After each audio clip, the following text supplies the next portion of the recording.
With us now, NBC News White House correspondent Monica Alba, Ashley Parker, senior national political correspondent for The Washington Post and an MSNBC political analyst, and Alencia Johnson, political strategist who was a senior advisor for President Biden's 2020 campaign. So, Monica, the vice president's campaign is laying out her path to victory. How can we expect to see that play out during her speech today?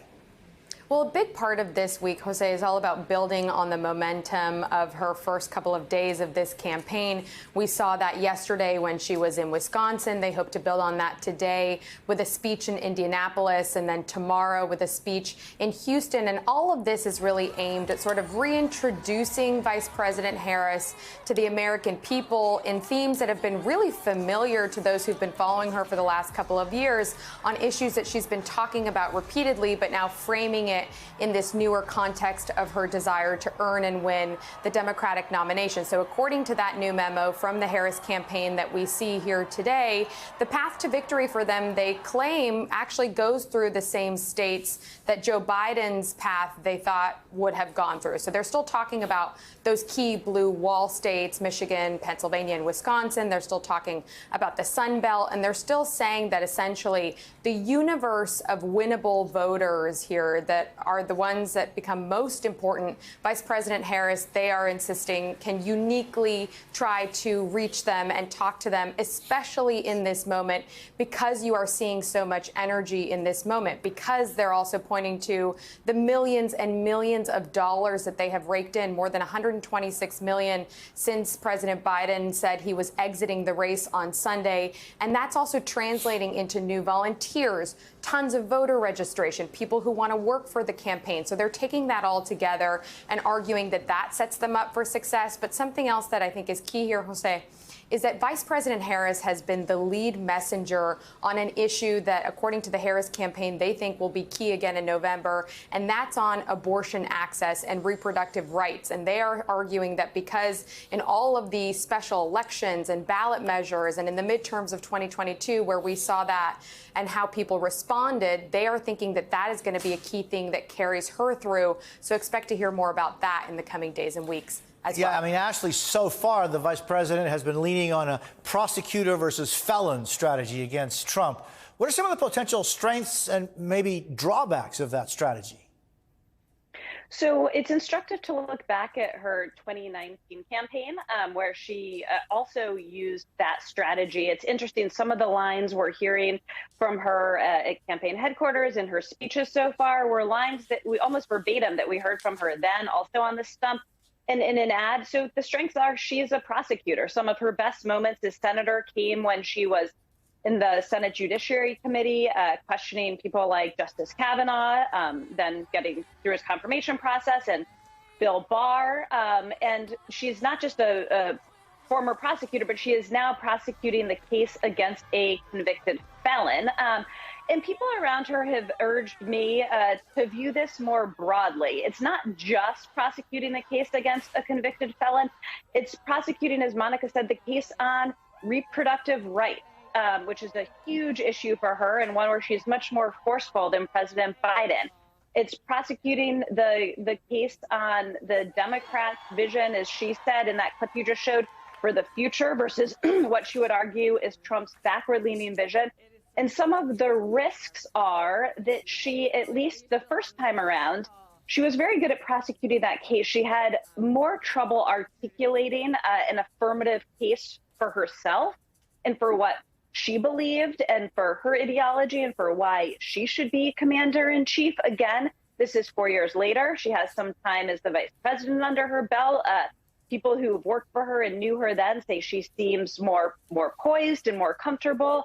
But they also warn you can't just prosecute a case. You have to offer an affirmative vision for the nation. And Alencia, I mean, let's talk about that vision, because no doubt she has played a very important role in the Biden administration on the issue of abortion access. And she is also very clearly the prosecutor versus felon concept. But then there's also the issue, Alencia, of immigration, and something that she has had a role in early on. The president asked her to look into the root causes of immigration. That's something that the vice president is going to have to define going forward.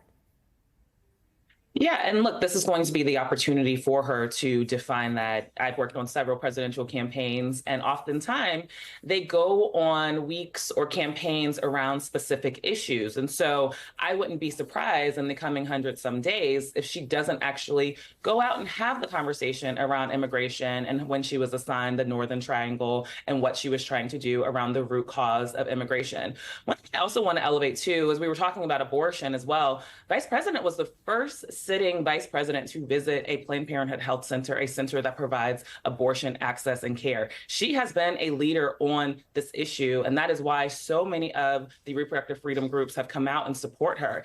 That on the issue of immigration, as we couch it in a Latino issue, there's polling that shows that Latino independents are now undecided, given that she's in the race, and they're going to take a stronger look at her. There's polling that shows independents and young voters who didn't have their minds made up yet. They were deciding to not show up, are actually reconsidering. And so she's moving the needle on communities that care about these issues, that care about immigration, that care about climate change, that care about abortion, voting rights, criminal justice reform. And so as the campaign defines itself on those issues, as presidential campaigns do, they'll take a week to define their vision for the issue, and they'll do varying events and swing states with key constituents and key groups. You will hear more about this, and I'm pretty sure the American people will move towards her as they hear more about her positions. And Monica, I mean, Vice President Harris may have less than 2 weeks to choose a running mate. What's your campaign looking at when it comes to that choice?